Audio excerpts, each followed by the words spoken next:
नमस्कार दोस्तों, ocean network में आपका स्वागत है। मैं हूं ओमकार चौधरी। तो प्रधानमंत्री नरेंद्र मोदी फ्रांस और अमेरिका की करीब-करीब 4 दिन की यात्रा के बाद नई दिल्ली लौट आए हैं और इस बीच जिस तरह की कवरेज भारत में हुई, वेस्टर्न मीडिया में हुई, खास तौर से अमेरिका में हुई और जिस तरह की टीका-टिप्पणियाँ हमारे देश के भीतर जो सोशल मीडिया है या मेन स्ट्रीम का मीडिया है या जो मोदी जी को बहुत प्यार करते हैं, विरोधी दल हैं, उनकी तरफ से जिस तरह की टीका टिप्पणियाँ हुई हैं, उन पर चर्चा करेंगे और ज़रा ये जानने की कोशिश भी करेंगे कि इन 2 देशों की जो यात्रा की है मोदी जी ने, इसका महत्व क्या है? इसका आफ्टर इफ़ेक्ट क्या होने वाला है? और भारत की एक्चुअल में इस समय जो ग्लोबली गतिविधियाँ चल रही हैं, उनमें भूमिका क्या है? और हमारे साथ जुड़ रहे हैं आपके चिरपरिचित जो जियोपॉलिटिकल मामलों को बहुत करीबी से देखते भी हैं, समीक्षा भी करते हैं और अपने चैनल पर भी उसका विस्तार से वर्णन करते हैं, आदि अचिंत साहब। तो आदि जी के साथ जुड़ कर के चर्चा को आगे बढ़ाएँगे। आदि जी, नमस्ते। नमस्कार। आदि जी, कुल मिलाकर के अगर हम फ्रांस और अमेरिका के हासिल के बारे में जानना चाहें और बताना चाहें दर्शकों को, तो आपकी पहली टिप्पणी क्या होगी? इन दोनों देशों की यात्रा से मोदी जी ने, भारत ने हासिल क्या किया है? सर, टेंजिबिलिटी की बात करें मतलब जो चीज़ पकड़ सकते हैं, फ्रांस का विज़िट ज़्यादातर एक एआई समिट था। एआई का आपको पता है जिस तरह से गेम बढ़ रहा है दुनिया के अंदर, जब से चाइना ने अपना डीप सीक का भी डाला है, तो उसके बारे में अभी घर-घर में चर्चा होनी शुरू हो चुकी है। सो एआई में आपका क्या रोल रहेगा, किस जगह आप आगे जाएँगे और ये को-होस्ट कर रहे थे अगली बारी बाय द वे एआई का समिट भारत के अंदर होगा। तो यहाँ पर ग्लोबल लीडर्स के साथ बैठ के देखिए अभी एआई एक अनरेगुलेटेड फील्ड है। कोई भी कुछ भी कर रहा है, किसी को कोई पता नहीं है किस जगह पे जा रहा है। लोगों ने अभी वो पूरा डेवलप नहीं हुआ लेकिन उसकी वेपनाइज़ेशन शुरू कर रखी है। तो ये बड़ा डेंजरस सा फील्ड है और एक चीज़ सबको पता चलती है कि किसी भी तख्ते ने दुनिया में कहीं किसी का भी जो तख्ता है, उसने एआई में अपनी पकड़ रख ली, तो फिर सर उसके हाथ में गेम बढ़ जाएगी और उसके हाथ में फिर दुनिया का जो सरताज है वो उसके हाथ में आ जाएगा। और ये चीज़ अमेरिका को भी समझ में आती है। अमेरिका इस टाइम पे टेक्नोलॉजी में सबसे आगे है सर, इसमें कोई डाउट नहीं है। चाइना काफ़ी उसके पीछे लगा रहता है, लेकिन चाइना के अंदर रिसर्च और प्रेडोमिनेंट टेक्नोलॉजी जो है वो कम है। ये दोनों देशों के अंदर आज देखिए लड़ाई तो आप सर हथियारों से लड़ाई तो कर ही सकते हैं बट उसके अंदर स्पेशली जब न्यूक्लियर पावर्स होती हैं उसके अंदर आप एक-दूसरे पे हमला नहीं कर सकते। तो जो जीत और हार होगी सर वो ग्लोबल इन्फ्लुएंस की होगी, वो टेक्नोलॉजी की होगी और वो अपनी इकोनॉमी की होगी। सो इसी चीज़ में आप देखेंगे हर कोई देश यही चीज़ के पीछे भागता है कि भई मैं अपनी इकोनॉमी कैसे सीधी करूँ, मेरे पास बेटर और बेस्ट टेक्नोलॉजी कैसे हो और ग्लोबल इन्फ्लुएंस में मेरा नाम कैसे आगे जाए। तो अगर आप इन दोनों को देखेंगे तो भारत का एक बहुत बड़ा स्टेप रहा टेक्नोलॉजी के ऊपर, इकोनॉमी के ऊपर और ग्लोबल इन्फ्लुएंस के ऊपर, तीनों के ऊपर एक बहुत बड़ा कदम आपको दिखता है। यूरोप में एक जो नेगोशिएशंस होती हैं सर, ये कंट्रीज़ के साथ, वो काफ़ी टफ होती हैं। तो उसके लिए पूरा प्रिपेयर्ड होके जाना पड़ता है, आपका क्या नज़रिया है, आपके लोग क्या बोल रहे हैं, किस तरह क्या-क्या काम करना चाहते हैं वो आपके देश के अंदर, तो ये चीज़ें आपको पूरी प्री डिसाइड काफ़ी प्रिपरेशन के साथ जाना पड़ता है। तो जिस तरह के वीडियोज़ और ये सब चीज़ें स्पेशली फ्रांस में से बाहर निकले, उसके हिसाब से तो मोदी साहब वाज़ मोर देन प्रिपेयर्ड क्योंकि जब वो बोल रहे थे, तो पूरा रूम रुक के एकदम से ठंड होके सोचता है कि यार ये क्या बोल रहे हैं। और जिस जी, तरह का जी। एग्ज़ाम्पल उन्होंने दिया about that left hand, right hand drawing that stunned a lot of people, you know, although everybody said AI बहुत आगे निकल चुका है, but he also showed a certain amount of reality. तो इसके अंदर प्रिपरेशन चाहिए होती है सर, ये ऐसी चीजें नहीं हो जाती। There is a lot of prep that is needed, there is a lot of work that is needed. तो इसके बारे में आपको दिखता है कि मोदी साहब पूरा अपना एकदम बोलते हैं ना हथियार के अंदर जितनी भी गोलियां डाल सकते हैं डाल के गए। अमेरिका के अंदर दोनों देशों के बीच में बायलैटरल इश्यूज और ग्लोबल इश्यूज पे भी बातें हुई हैं, जहां पर आपने देखा बांग्लादेश का रेफरेंस आया, पाकिस्तान का रेफरेंस आया, मिडल ईस्ट का आया, रशिया यूक्रेन का आया, भारत चाइना का आया, इंडो पैसिफिक का आया। सो एक बड़ा ब्रॉड पैराडाइम के साथ है। और दोनों लीडर्स की बॉडी लैंग्वेज और दोनों लीडर्स ने जिस तरह से बातें करी उससे देख के तो यही लगता है कि ये रिलेशन अभी काफी स्ट्रांग है। और जो प्रॉब्लम्स हमको बाइडेन के साथ हुई थी वो अभी थोड़ा गायब होने के टाइम उनका टाइम आ चुका है। सो ये अच्छी बात है। एंड इसमें आगे कैसे गेम जाता है ये तो टाइम ही बताएगा, बट अभी तक जो दोनों विजिट्स हुए हैं they have been very successful sir. Specially America वाला विजिट बहुत ही ज्यादा सक्सेसफुल रहा है। आदि जी, अ, शुरुआती जो रिमार्क्स थे डोनाल्ड ट्रंप के, उन्होंने तेल के बारे में, ईंधन के बारे में, गैस के बारे में बात की। इसके अलावा जिस तरीके से F-35 लड़ाकू विमानों का प्रस्ताव उन्होंने दिया, और एक महत्वपूर्ण बिंदु के 2030 तक 500 अरब डॉलर का व्यापार जो है वो दोनों देश करेंगे। इन तीनों पर मैं आपकी टिप्पणी जरूर चाहूंगा। सर इंटरेस्टिंग बात है ना, एक तो बोलते हैं कि भाई ट्रेड ट्रेड पे टैरिफ लगाएगा, भारत को खतरा है, भारत को ये है वो है, और वहां से वापस आते हैं तो ट्रेड डील की बात होती है और 500 बिलियन डॉलर पे ट्रेड को लेके जाने की बात होती है। तो दोनों बड़े ऑपोजिट से चीजें दिखती हैं आपको। आप बोलते हो यार ये चक्कर क्या है, एक तरफ बोलते हैं धमका रहा है, एक तरफ बोलते हैं भाई नहीं नहीं नहीं नहीं मेरे को तो और भी काम करना है आपके साथ। तो ये बड़ा नहीं, हमारे हमारे यहाँ के मीडिया को एक बीमारी नहीं है क्या? किसी एक चीज की पूंछ पकड़ेंगे, वो टैरिफ की पूंछ पकड़ ली और एंकर्स जो है 2 घंटे उसी को बजाते रहे। सर जबकि ये केवल रिलेशन जो है ये अंतरराष्ट्रीय लेवल के जब इस तरह के रिलेशन होते हैं तो उसमें बहुत सारे आयाम होते हैं। कोई एक चीज नहीं होती है कि जिस पर आप 2 घंटे बहस करें। सर ये सोचते हैं, हम लोग प्रिपेयर नहीं करते हैं। ठीक है, और मैं आपको सीएनएन कोट करके बताता हूँ। सीएनएन के जो प्रवक्ता हैं न्यूज़ में, उन्होंने बोला Indians did their homework and came. ठीक है, ये उन्होंने बड़ा क्लियरली उनका रिस्पॉन्स है। सीएनएन कोई प्रो भारत चैनल नहीं है ये चीज़ हमको बड़ा क्लियर होनी चाहिए। तो इनकी तरफ से एक्नॉलेजमेंट आया कि भारत को पूरी तरह पता था क्या होने वाला है। अब हमारे जो मीडिया वाले हैं सर, इनको लगता नहीं है कि हमारे जैसे जो हमारे लीडर्स हैं और हमारे जो यू नो ब्यूरोक्रेट्स हैं उन्होंने प्रिपरेशन करी हुई है। दे थिंक कि भाई उनको बाहर बैठे सब कुछ पता है, लेकिन अंदर जो एक्चुअली कुर्सी पे बैठे हैं उनको लोग कुछ नहीं पता चल रहा क्या हो रहा है। वो सिर्फ मुंह उठाए अमेरिका चले जाते हैं, मुंह उठाए फ्रांस चले जाते हैं, इनको पता ही नहीं है क्या चक्कर है। नहीं, मुझे जिस तो तरह लगता है कि लीडर ऑफ अपोजिशन को भी पता नहीं है कि जयशंकर की 3 बार की यात्राएं अमेरिका की क्यों हुई थी। सर वहां पर एक्सपेक्टेशंस आपको बताई गई थी कि भाई ये चीजों पे काम करना है, तो आपने बोला ठीक है, ओके फेयर इनफ, इलीगल्स पे है, ट्रेड टैरिफ के ऊपर काम करना है, डिफेंस के ऊपर काम करना है, जियोपॉलिटिकल गेम के ऊपर काम करना है, तो आपको एक्सपेक्टेशंस वहां से आई होंगी। आपने अपनी एक्सपेक्टेशंस रखी होंगी कि साहब ठीक है, हम आपके साथ इन चीजों में काम करने के लिए तैयार हैं, लेकिन आपको अब ये चीजें करनी है हमारे लिए। ना इसका प्राइम एग्जाम्पल क्या है सर, ये चीज मैंने पहले भी बोली थी अपने चैनल के ऊपर, मैं काफी टाइम से ये बोल रहा हूँ। मोदी साहब ने ट्रंप को जाके एक ही चीज बोलनी है कि साहब बांग्लादेश जब मैं कुछ करूं या जो मर्जी हो, आपकी आंख वहां से हट जानी चाहिए। You have no business to be in Bangladesh. And वही चीज ट्रंप ने एक्नॉलेज करी। वो तो छोड़ दीजिए मोदी ने क्या बोला कि नहीं बोला, ट्रंप ने खुद ने बोला कि भाई I leave Bangladesh to the prime minister. तो ये चीजें सर पहली मीटिंग में डिसाइड होने का मतलब काफी टाइम से पीछे बैक एंड में काम चल रहा है।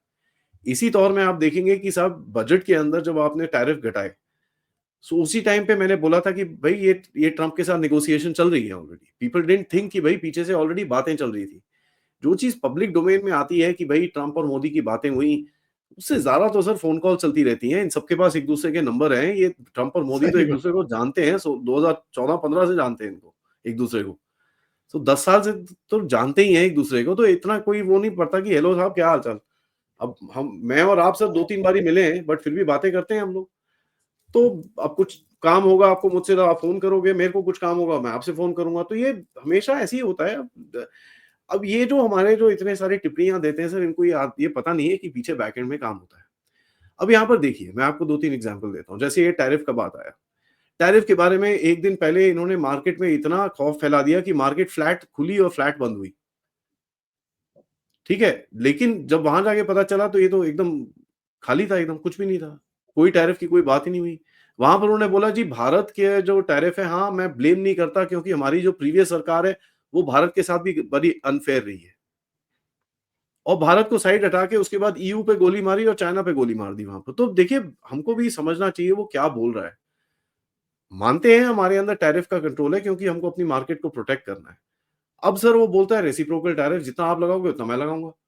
तो खत्म कहानी। नाउ आप देखिए जिसमें आपको ट्रेड बढ़ाना है, आप टैरिफ कम करिए, अपना ट्रेड बढ़ जाएगा अपने आप ही। So it's gonna be a very easy game to play आगे आगे जाके for a country like Bharat, जिसने अपनी प्रिपरेशन कर रखी है, होमवर्क कर रखा है, जिसको पता है दूसरे वाले को क्या चाहिए, और जिसने अपनी भी डिमांड आगे बड़ी क्लियरली डाल रखी है। यहाँ पर आप देखिए सर, इलीगल्स के बारे में, आप देखिए तवव्वुर राणा के बारे में, बड़ी क्लियर डिमांड्स आपने डाली हुई हैं, और ट्रंप ने खुद ने अनाउंस करा कि जी राणा को हम भेजेंगे, और ये एक नहीं है, और भी हैं। खालिस्तानियों की तरफ भी इशारा कर दिया उन्होंने। सर खालिस्तानियों की तरफ तो बहुत मजेदार इशारा हुआ, क्योंकि व्हाइट हाउस के बाहर प्रोटेस्ट में उनको भगा दिया वहां से। ठीक है, खालिस्तानियों को वहां पर प्रोटेस्ट कर रहे थे, भगा दिया उनको, चलो भागो यहाँ से। तो देखिए ये चीज इनको, ये हमारे जो लोग हैं इनको समझ में नहीं आती सर। टफ नेगोशिएशंस होती हैं ये बहुत ज्यादा, क्योंकि डोनाल्ड ट्रंप एक एक बड़ा टफ बंदा है। वो प्रो यूएसए है, और हमारे मोदी साहब वैसे ही हैं, प्रो इंडिया। तो इन दोनों बड़ी पावर्स के बीच में क्लैश होता है, एक एक पर्सनालिटी कॉन्टेस्ट होता है।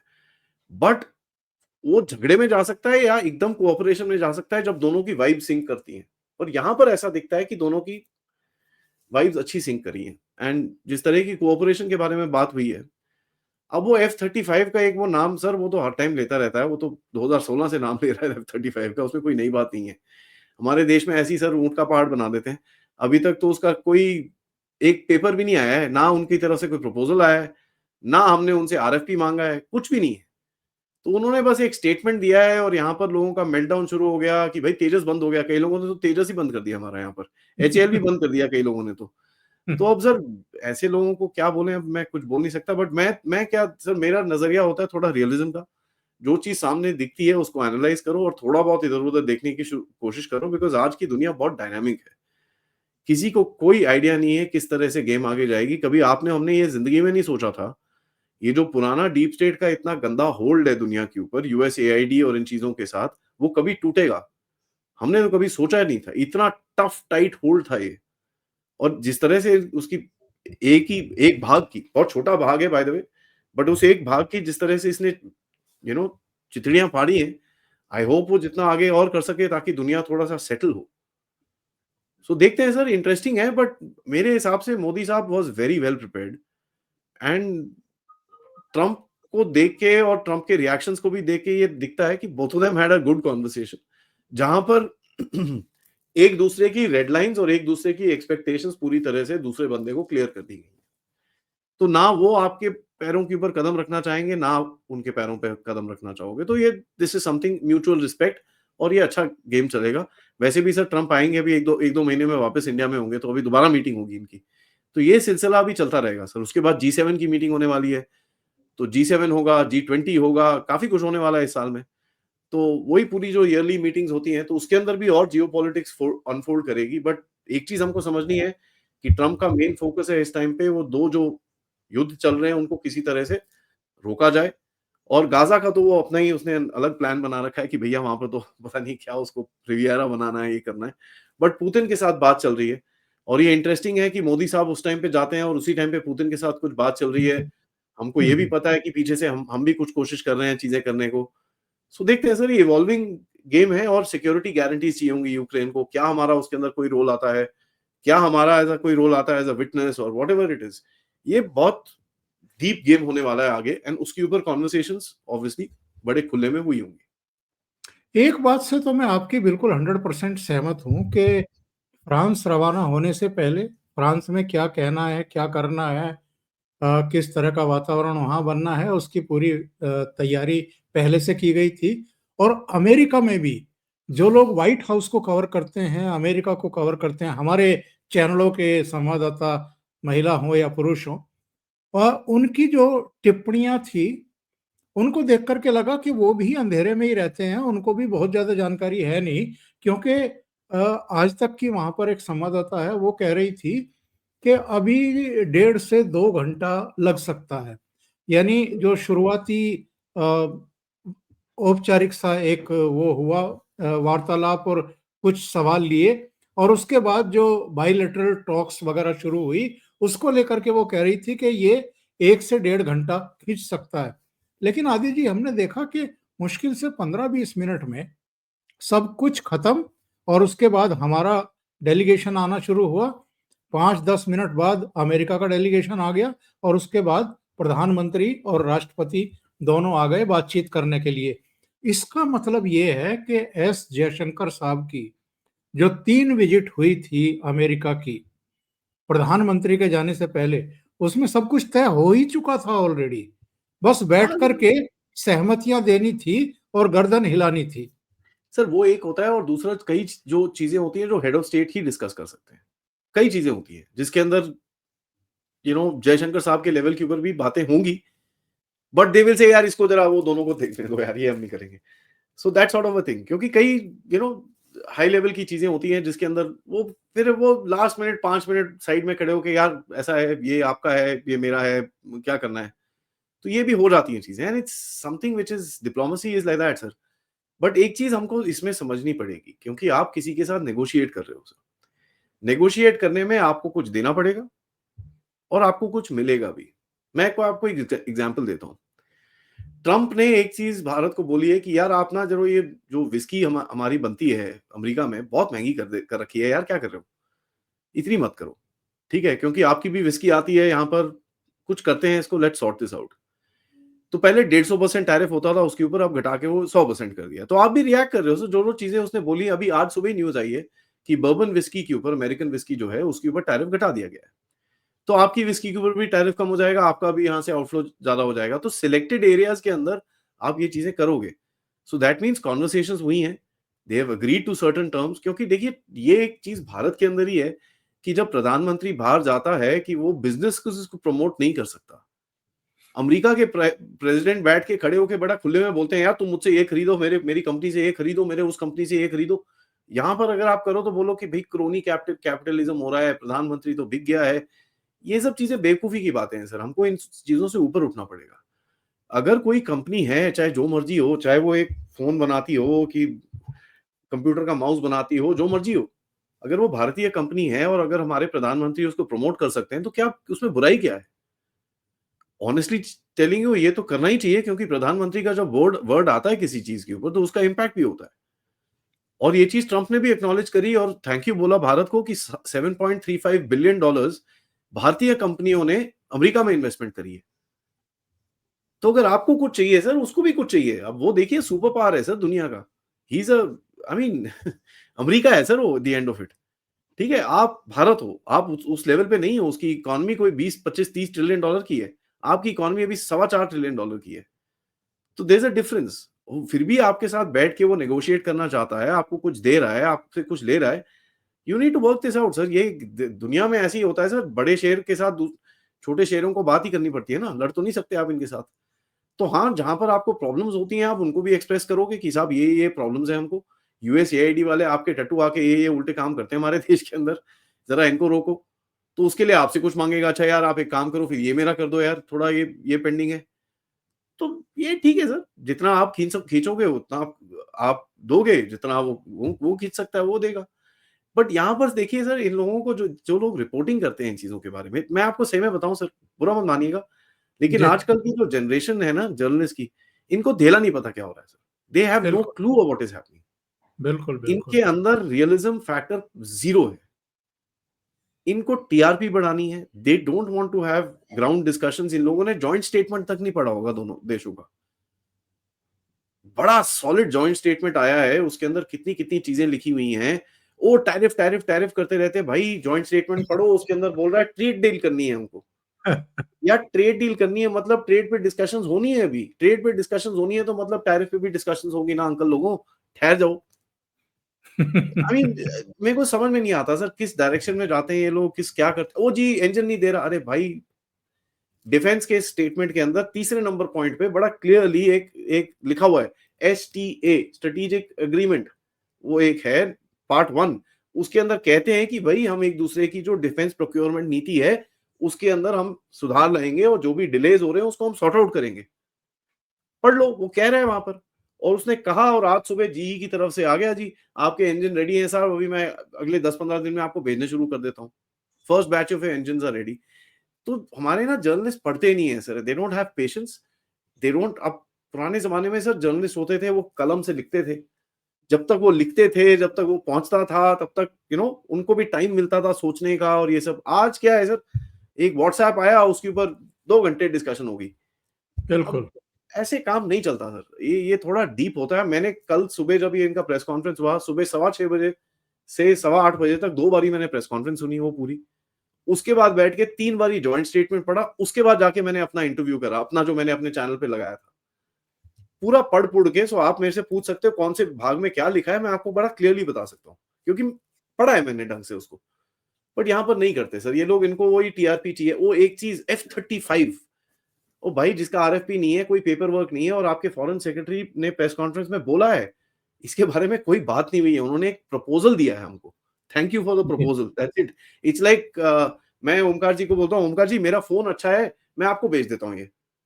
इसका मतलब ये तो नहीं है कि मैं आपको फोन बेच रहा हूं, इसका मतलब मैंने या आपको एक ऑफर किया है। अब वो बिल्कुल। कहां से कहां ले जाते हैं बात, अब वो अलग ही है, सब क्या कर सकते हैं। अच्छा, एक बात समझाइए, जब बांग्लादेश पर क्वेश्चन हुआ तो ये डोनाल्ड ट्रंप डीप स्टेट का बचाव क्यों कर रहे थे कि डीप स्टेट की उसमें कोई भूमिका नहीं है? और फिर कहा कि प्राइम मिनिस्टर मोदी हैंडल कर लेंगे बांग्लादेश वाले मामले को। क्या जो लोगों को अपेक्षा थी कि 20 जनवरी को डोनाल्ड ट्रंप आएंगे और उसके बाद बांग्लादेश का कुछ उपचार करेंगे, क्योंकि उन्होंने बयान भी दिया था कि हम हिंदुओं की रक्षा सुरक्षा करेंगे, ना केवल बांग्लादेश बल्कि पूरी दुनिया में। हमारे यहाँ के तो कुछ यूट्यूबर्स ने पता नहीं क्या-क्या कह दिया मोहम्मद यूनुस के बारे में। तो थोड़ा-सा इसको समझाइए जो गुत्थियाँ उलझी हुई हैं, और थोड़ी-सी मुझे लगा कि डोनाल्ड ट्रंप ने गुत्थी सुलझाई नहीं है कि मोदी जी निपट लेंगे। मुझे लगता है कि थोड़ी और उलझा दी है। मैं आपको सही में बताऊं सर, क्या कहेगा डोनाल्ड ट्रंप? हाँ जी, मेरे डीप स्टेट ने सिर्फ बांग्लादेश में रिजीम चेंज करा है। वो थोड़ी बोल सकता है ऐसे करके आगे खुले में, नहीं यार मेरी कंट्री ने करा है, सॉरी गलती हो गई आपके कोई 2000 लोग मर गए, मुझे माफ करना। He can't say that sir, वो नहीं बोल सकता वो। बट अगर आप उसके दूसरे स्टेटमेंट्स देखें, जहां यूएसएआईडी के बारे में सवाल आया था, जहां यूएसएआईडी के बारे में सवाल आया, तो उसने बड़ा क्लियरली ये चीज बोली कि यूएसएआईडी मेरे ही देश के अंदर इंटरफेयर करता है, मैं आपके बारे में क्या बोलूं। तो ये बड़ा उसका क्लियर सा उसने स्टेटमेंट दिया है कि भाई इंटरफेरेंस होती है, एंड इसमें कोई हमको वो कभी ये यू नो अब वो खुले में थोड़ी बोलेंगे कि भाई मेरे डीप स्टेट ने ये कर दिया, माफी चाहता हूं। ये थोड़ा एक्सपेक्टेंसी ज्यादा है सर, ठीक है। मेरे हिसाब से सर देखिए, जब वो बोलते हैं कि प्राइम मिनिस्टर को मैंने दिया है हैंडल करने के लिए, सर हर एक पावर की, एक रीजनल पावर जो होती है, उसका एक एरिया होता है सर, और उस एरिया के अंदर वो किसी और की दखल अंदाजी वो पसंद नहीं करेगा। तो तभी देखिए, बांग्लादेश एक ऐसा देश है सर, सेपरेट कंट्री है, बट 3 साइड हमारे से जुड़ा हुआ है और हमारी सिक्योरिटी उसके साथ लिंक्ड है। तो जभी भी आप देखें, पहले बाइडेन साहब की एडमिनिस्ट्रेशन में इसको पाकिस्तान को $500 मिलियन दिए थे। जयशंकर जी ने खुले में बोला था, हमको पता है, आप बेवकूफ मत बनाओ, कहां पर ये $500 मिलियन यूज होगा हम सबको पता है, हमको बेवकूफ बनाने की जरूरत नहीं है। तो ये स्टेटमेंट बड़ा क्लियर था उनका। ऐसे ही बांग्लादेश का भी है। सो जो भी चीज बांग्लादेश में होगी, वो भारत के नजरिए से होगी। ये उनका कहने का मतलब है कि now whatever will happen in Bangladesh, India can not be ignored in that. जो पहले किया गया, as a matter of fact, ये एक्नॉलेजमेंट है उनकी तरफ से कि भाई जो पहले किया गया उसमें इंडिया का इंटरेस्ट नहीं लिया गया। अब से जो भी बांग्लादेश में होगा, उसके अंदर भारत का इंटरेस्ट जरूर लिया जाएगा। सो बांग्लादेश को एक चीज समझ में आनी चाहिए कि सर बांग्लादेश को आज से देखा जाएगा वेस्टर्न पावर्स, स्पेशली अमेरिका की तरफ से, थ्रू इंडिया। सही नाउ है। इसके अंदर 2-3 चीजें हमको और समझनी है। आप देखिए, उसके बाद नॉर्थ ईस्ट में क्रैकडाउन शुरू हो रहा है। वीके सिंह साहब गए हैं, अजय भल्ला साहब गए हैं। तो ये एक जगह की बात नहीं है सर, ये पूरे रीजन की बात राष्ट्रपति है। राष्ट्रपति शासन लगा दिया साहब। ठीक है, ये ये ये पूरे संकेत रीजन है की बात साफ है। तौर पे कि कुछ ना कुछ हो रहा है, बड़ा होने वाला है। हाँ, तो इससे होता क्या है सर, आपने उनको बोला कि यार ये देखो ऐसा है, आई हैव बीन टॉलरेटिंग, ये मैं बहुत टाइम से देख रहा हूँ, तुमने साला बांग्लादेश में आग लगा रखी है, उसके बाद यहाँ पर भी देखो ये एलिमेंट्स इन्वॉल्व हैं। हेलो, स्टॉप दिस, नहीं तो हम आपके साथ कोऑपरेट नहीं करेंगे। तो अच्छा नहीं ठीक है, लेट्स फिगर दिस आउट। तो आप एक काम करो यार, आपको जो खत्म करना है करो, I will tell my people to back off. उसने अपना हाथ हटाना है, आपका हाथ बीच में जाएगा, उसके बाद आप करोगे। तो ये देखिए सर, ये नेगोशिएशंस होती हैं। एंड यहीं पर एक बड़ा क्लियरली मैं मतलब मेरे चैनल पे काफी हम लोग बातें करते हैं कि भारत इस रीजन का गुंडा है सर। तो हफ्ता हमको ही आएगा, कहीं नहीं जाएगा वो।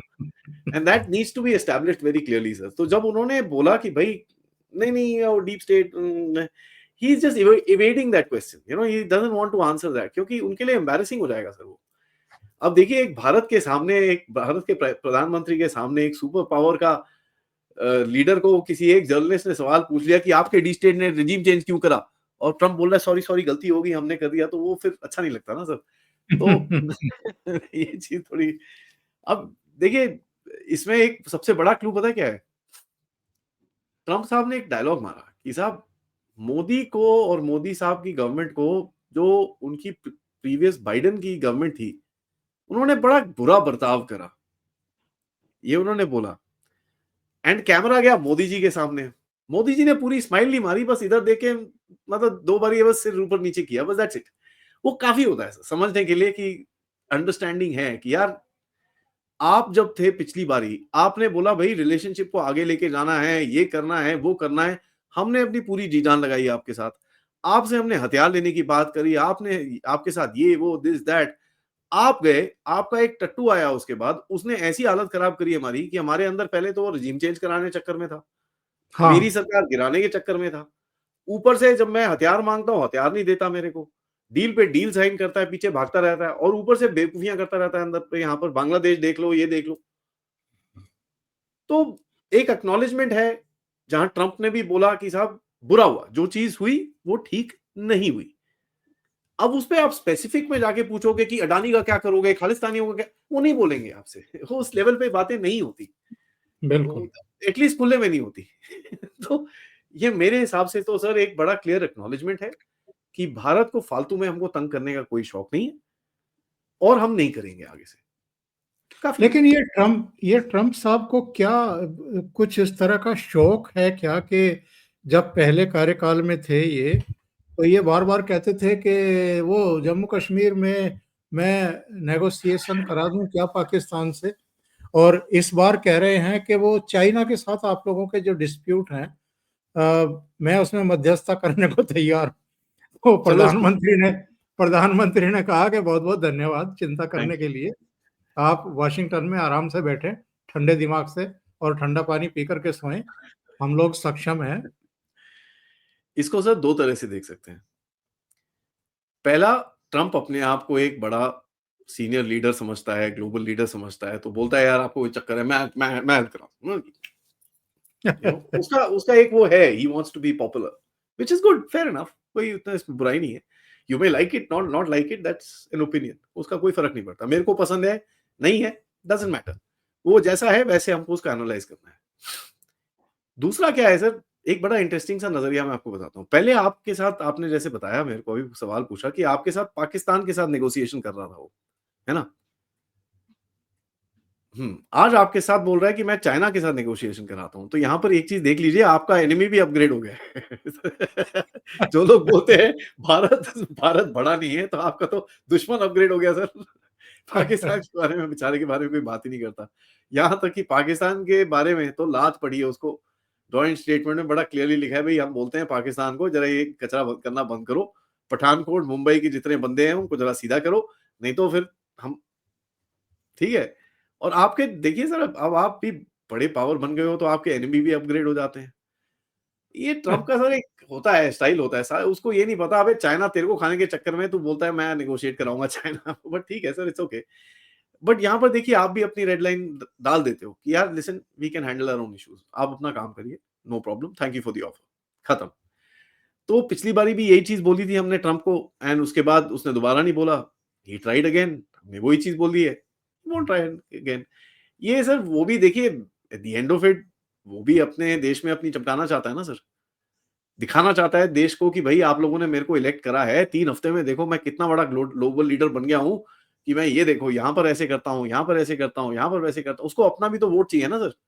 तो अपनी वोट बैंक पॉलिटिक्स भी खेलेगा।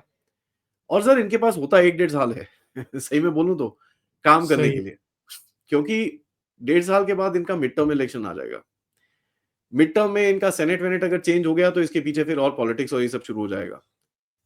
4 साल का टर्म होता है, ठीक है, तो वो 3-4 महीने इनकी वो बीच में इलेक्शन चलता है, तो अगर आप 4 को 2 में बांटे तो बीच का 1 साल तो गया। ये बिल्कुल। शुरुआत का देख लीजिए, उसके बाद एंडिंग में 5 के 6 महीने फिर उनकी वो पूरा सब कुछ शुरू हो जाता है, तो होता है इनके पास टोटल 1 डेढ़ 2 साल के करीब में होता है कुछ सॉलिड करने के लिए। और ये सर इसको पता है अगर ये सॉलिड नहीं करेगा लोग माफ नहीं करेंगे इसको। तो he wants to do something big, he wants to do what he wants to do, and हमको बस डील करना है सर उसके साथ। I am very happy with such people. मैं बताऊं सर, मैं एक एनालिस्ट के हिसाब से ये जो पीठ पे छुरा घोंपते हैं, जो बाइडेन की सरकार में जितने थे वो पीठ पे छुरा घोंपते थे आपके, उनके साथ ना इरिटेशन होती थी लाइफ में। इसके साथ I mean this guy is pragmatic, वो खुले में बोलता है यार धंधा करो यार, क्या कर रहे हो। और ठीक है, that's fine, that's real life right. आपको धंधा तो करना ही है ना। हर कोई, जैसे कोई जो धंधे वाले लोग होते हैं सर, जिन जो दुकानें चलाते हैं, उनको हर कोई ग्राहक तो पसंद नहीं आता ना। अच्छा ये बताइए, यहाँ जो ये फ्रस्ट्रेशन से भरे हुए लोग हैं, पहले इन्होंने कहा कि वो मैकेन से ने मोदी जी से हाथ नहीं मिलाया, अब कह रहे हैं कि वो व्हाइट हाउस के गेट पर नहीं आए मोदी को रिसीव करने के लिए। प्रॉब्लम क्या है इन लोगों की? सर कुछ ना कुछ ढूंढना है, दुकान कैसे चलेगी सर, वीडियो के टॉपिक कैसे बनाएंगे सर, अब वो कुछ तो बताना पड़ेगा ना इनको। अंबानी पे सवाल और मोदी का बुरा हाल, ऐसा कहीं मैंने हाँ, पढ़ा था बाय द वे चेहरा चेहरा चेहरा पीला पड़ गया मोदी का। तो मैं बोला यार चलो ठीक है, इनकी दुकान चल जाती है, कोई बात नहीं सर। बच्चे हैं सर, इनको देखो अब इनके पास बचा क्या है सर बोलने के लिए, मुझे बताइए क्या बचा है इनके पास। इनके पास मिडिल क्लास का एक कार्ड था, वो ताई जी ने खींच लिया वापस। मणिपुर का कार्ड था, वो खत्म हो गया। फार्मर्स प्रोटेस्ट अगर बोलेंगे तो लोग जूते मारते हैं इनको। इलेक्शन का कुछ कार्ड था, वो खत्म हो गया। 90 इलेक्शन हार चुके हैं, क्या बोलोगे। और ओए नहीं, मोदी ने ना टोपी टेढ़ी पहनी है तो ठीक है, उस पे लगे रहते हैं। तो अच्छा है सर, बच्चे हैं, इनको झुंझुना कोई दे देता है, वो देखो वो उसको गेट पे नहीं लेने आया। ठीक है यार, खुश रहो आप। और देखिए सर ऐसा है, मैं आपको सही में बोलूं, चलो अगर मैक्रोन उसको गेट पे नहीं उससे हाथ नहीं मिलाया, चलिए मान लिया, चलिए कोई बात नहीं। उसके बाद क्या हुआ, मैक्रोन उसको एयरपोर्ट पे तो छोड़ने आया ना, सी ऑफ करने के लिए आए। तो बात होगी वहां पर, ठीक है जी। अच्छा ट्रंप उसको लेने नहीं आया, अच्छा जी ठीक है कोई बात नहीं, ट्रंप नहीं लेने आया। एक्सट्रेडिशन जो आप 15 साल से नहीं करा पाए तबाबू राना का, करा लिया ना साहब। मेरे हिसाब से तो बंदा मेरे को चाहिए वो terrorist, rather than Trump receiving Modi and opening his car door. बिल्कुल। और चलो ठीक है, अगर उन चीजों पे जाना है तो मोदी साहब को एक उन्होंने किताब गिफ्ट करी है, माई टाइम इन इंडिया, ठीक है, जहां उन्होंने हाउडी मोदी के बारे में बात करी है, उन्होंने नमस्ते ट्रंप के बारे में पूरी किताब है वो। और वहां पर क्या बिल्कुल। लिखा है, dear prime minister you are great. ये नहीं देखेंगे, वो नहीं दिखता उनको। आई मीन बचपने वाली बातें हैं सर, इन लोगों के कुछ वो नहीं है। इनको अभी वो क्या मैं दोबारा से को बड़ा मजा आता है ये बोल के, अड्डानी पे सवाल और मोदी का बुरा हाल। मैं बोला वाह, बढ़िया है हाँ। जब अच्छी एकदम बात बढ़िया होती है तो ये गांधी जी के 3 बंदर बन जाते हैं। मैं बोला ये जो है आदि जी, हेडलाइट बहुत बढ़िया है ये ये आज सुबह से मैं एक और बैंड बजता हुआ दिखा देख रहा हूँ। ये नया बैंड शुरू किया है इन्होंने कि साहब ये पंजाब को बदनाम करने के लिए अमेरिका से जो आ रहे हैं वो उनका जहाज अमृतसर में लैंड कराया जा रहा है, पंजाब को बदनाम किया जा रहा है। चलिए ठीक है, मतलब करा अब लेते हैं। कुछ नहीं बचा तो अब ये नया शिगुफा। सर पंजाब में नाम कहाँ है बदनाम होने के लिए। माफी चाहूंगा, मैं खुद पंजाबी हूँ सर, ठीक है, अपने आप को ही गाली दे रहा हूँ। मेरी पूरी फैमिली पंजाबी है सर। आई मीन क्या नाम बचा है हमारा वहां पर। बिल्कुल बिल्कुल। सिक्खी के नाम पे मजाक बना रखा है। एसजीपीसी को पता नहीं है वो आगे जा रहा है पीछे आ रहा है। गुरुद्वारों में पता नहीं है जी, ये इसका गुरुद्वारा है वो उसका गुरुद्वारा है, और दो गुरुद्वारे एक दूसरे के बीच में नहीं देखते। आपको पता है कितने पंथ है वहां धर्मांतरण, पर। लोग ईसाई बन रहे हैं। धर्मांतरण देखिए क्या हो रहा है वहां पर, ड्रग्स देखिए क्या हो रहा है वहां पर, इलीगल इमिग्रेशन क्या हो रहा है वहां पर, क्या चीज है वहां पर प्राउड होने के लिए? उनके अपने कांग्रेस के या इंडी ऑपोजिशन के स्टेट्स उनका ही खाना नहीं खरीदना चाहते, जो उन्होंने उगाया है वो ही नहीं खरीदना चाहते। वो बचा क्या है वहां पर? तो सर हम प्राइड तो ठीक है आप रख लीजिए यार, आई am very proud of Punjab, Punjabi culture बड़ा रिच है, एब्सोल्युटली वेरी प्राउड। बट आज के पंजाब में मेरे को कुछ दिखता नहीं है। और ये कोई कोई उसमें छुपी हुई बात नहीं है कि सबसे ज्यादा इमिग्रेशन पंजाब और गुजरात में से हुई है, दैट्स इट। इसके अंदर कोई बिल्कुल। क्या छुपने की बात है इसके अंदर? तो मेरे को ये देखिए, ईगो पे लेना तो ठीक है, तो आप अगर ईगो पे इतना लेते हो तो ये ईगो पे लेना चाहिए लोगों को कि यार इनके जो नेटवर्क हैं जो ये इलीगल ह्यूमन ट्रैफिकिंग करा रहे हैं उन पे क्रैकडाउन करिए ना। उन सही। पे क्रैकडाउन करने को राजी नहीं है, क्योंकि कल बाय द वे सर कुछ एजेंसियों ने चंडीगढ़ में कुछ रेड्स करी हैं, ठीक है? 12-15 एजेंसियों के ऊपर ये जो ट्रैवल एजेंसीज पे रेड हुई है, एक बंदे के पास से आप विश्वास करेंगे 60 पासपोर्ट मिले उसको। बताइए। इतना सब कुछ होने के बाद भी, इतना सब कुछ कि लोग चेन में बंध के वापस आ रहे हैं, फिर भी लोग उसी तरह से भागना चाहते हैं। तो और बोलिए सर क्या बोल सकते हैं? क्या नाम बचा है सर फिर? आपके चीफ मिनिस्टर हैं जिनको पता नहीं है कि 8 बज रहे, 9 बज रहे रात के। वहां पर एक सुपर चीफ मिनिस्टर अभी आके बैठ गए हैं। ये तो मजाक है सर स्टेट का। तो आप बोलिए ठीक है सर, आपको बुरा लगता है, कोई बात नहीं, हम दिल्ली में उतार लेते हैं, बट मेरे को फर्क नहीं पड़ता, जहां मर्जी उतरे यार। पंजाब इतना ही भाग भारत का भाग है जैसे कई ज्यादा देश है। ये तो सर कहने की बातें हैं, इनको कोई और मिलता नहीं है तो हो जी पंजाब से आ रहे हैं सारे। अब वो 104 109 जो आ रहे हैं उसके अंदर से 67 तो पंजाब के ही हैं। अब ये भी बोल बिल्कुल। रहे हैं मोदी ना जान के पंजाबियों को लेके आ रहा है वापस। हाँ लेके आ रहा है, करो। बिकॉज सारे ऊपर उधर पे खुरासानी जो चीजें चल रही हैं, जिसके पीछे फार्मर्स प्रोटेस्ट करके आपने फोटोएं खिंचवा के अपने आप को असाइलम की एप्लीकेशन वहां पर दे दी है। 3 नारे लगाते हैं सर खालिस्तान जिंदाबाद के, उसके बाद उसके फोटो खिंचवाते हैं, पुलिस केस कर देता है कोई उनके ऊपर, पुलिस केस को लेके जाते हैं सिमरनजीत सिंह मान और ऐसे ऐसे पॉलिटिशियंस के पास जाके 6-6 लाख रुपए दे के उनसे सिग्नेचर कराते हैं। उसके बाद 30-30 लाख रुपए दे के किसी ये ट्रैवल एजेंट्स के साथ डंकी रूट से अमेरिका जाते हैं। ये लोग कर रहे हैं। इसमें कौन सी नाम वाली बात है सर, मेरे को भी बता दीजिए। मेरे को तो नहीं समझ में आती कौन सी नाम और किस किस उसके बारे में बात कर रहे हैं ये लोग। क्योंकि नाम तो यार लोगों ने नहीं बर्बाद करा, नाम तो पॉलिटिशियन ने बर्बाद करा है। जो एवरेज पंजाबी इंसान है, जो सिटीजन है वहां पर जो रहता है, उसने थोड़ी खराब करा है इनका नाम, अपने स्टेट का नाम। वो तो बिल्कुल। गवर्नेंस इतनी खराब हुई है तो उसी वजह से ये चीजें हो रही है ना। वो बेचारा क्या करेगा? उसको अगर स्ट्रीट में ड्रग्स मिलेंगे वो खरीदेगा, कोई ना कोई तो लत लगाएगा ना उसको।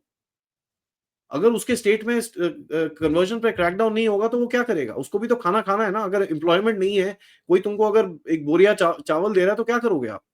बच्चे भूखे हैं घर के अंदर, क्या करोगे सर? हमको ये चीजें समझनी चाहिए। हमारी वहां पर सोसाइटी अंदर से मर चुकी है। सही।